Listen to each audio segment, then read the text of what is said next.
Gary told the story today in our board meeting about when he first ran into Fonkoze. And he was coming down to Haiti with his church, and he was talking to the organizer about, well, what are we going to do tomorrow? And they said, we're going to Fonkoze. And he said, what's Fonkoze? And they said, oh, it's a bank. And he goes, what would we be doing going to a bank? Why would that be important for us to do? And but he went along with the program, and he came in to see us when we were at our old building. We've been through 4 buildings since then, partly because of the earthquake. And we sat down and talked to his group, and Mary was there, and Gary and the rest of their group, and they're very, I don't know if Just Faith was around at that point, but they are leaders in the Just Faith movement. And it literally, at the end of that first meeting with them, we could see that they were going to become part of the Fonkoze family. And the very next day, I dragged Father Joseph over to Hospice St. Joseph so that he could meet them, and we invited them onto the board. And they have been so dedicated to Fonkoze ever since then. Gary is my spiritual advisor in a way, and Mary has been beside me all the way through the, how many years that you've been on the board? A long time. So you went through 2 terms, right? So 6 years? 9 years. 3 We started before there were terms.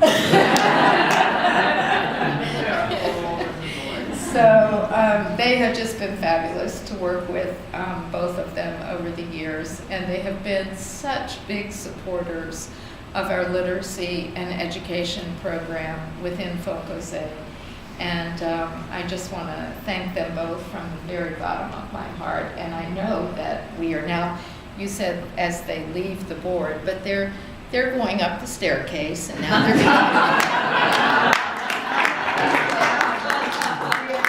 taking them up to the next level of honorary board members for life. So we know they have not left us, and for that we are very grateful. Thank you.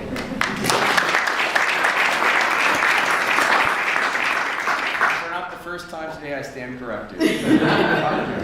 Yeah, and I think Gary and Mary was really true gifts to Fonkoze, because not only they are asking people to be generous with Fonkoze, but they show people how to be generous. From their own retirement fund, they took money from it and made donations and investments to Fonkoze. We are really proud of you, not only as Christians, but as social justice committed people. Thank you.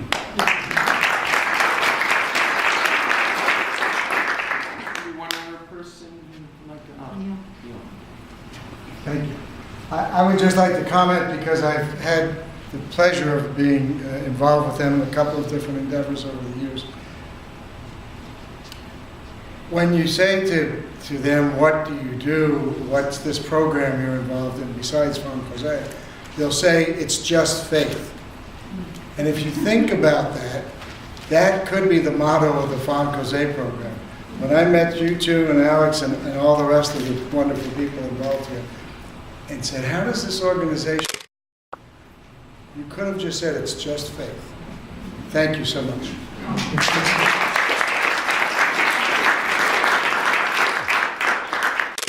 Anything you want to add before we present? Oh, I mean, I couldn't add anything to everything that's been said, but I don't know. I think I might have known the Beckers. I'm not going to stand there, but through maybe work in Central America, and connected to you through Father Jim Flynn and Kentucky, and so I kind of knew them before they even came to Haiti, and they knew me before they came to Haiti. So they had really impacted my life, and we crossed paths long before we went to Haiti. But they have, they've been with us. I just remember that first board meeting in Boston that you came to as sort of observers. It was right after 9/11, and right after, like a month. And people weren't even really traveling then. But we had a reflection at the beginning of that board meeting, and I remember we sang that song on the River of Zion, or whatever. I forget the name. Anyway, it was a beautiful song about just what we were all going through at that moment. And, you know, it was just such a,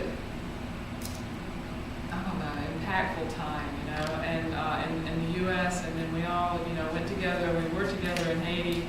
And, you know, it's not been easy. Haiti is not an easy place to work. And, you know, the earthquake is just one of many things that we've all been through together as a Fonkoze family. And I think Mary and Gary, you know, they've sort of seen us through some really, really difficult times. I mean, they've been around now for a decade with us, and, you know, just persevered. You've never missed a meeting. You've never not been there. It's not always been easy, and we'll never forget that.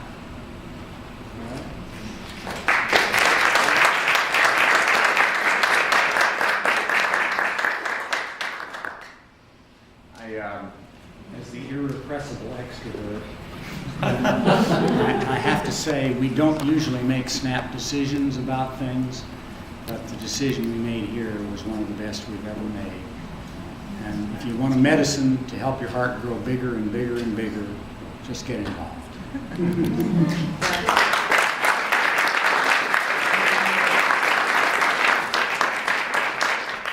Yeah, it's been just a tremendous gift, and we're not going away anywhere. We're staying connected. Well, before I present you with a small gift, fairly small gift, that I think you'll like, I will say that Mary and Gary leaving the board creates an enormous void, but I've learned through working with Fonkoze and seeing how every void and vacuum gets filled with something better, because it has to. I'm to replace, and we have a double void. So I'm sure that because as Gary moves on, that we're going to have our existing board.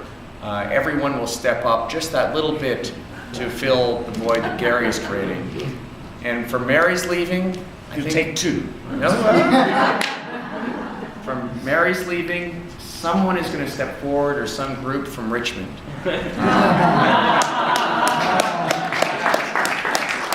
That's what this was all about. And we're going to be sitting 9 years from now, and we're going to be saying goodbye to someone from the Richmond community who's made enormous contributions to our board, and saying you stepped in where Mary stepped out or stepped up, and we want to thank you and thank all of you, and here's your gift. We did it.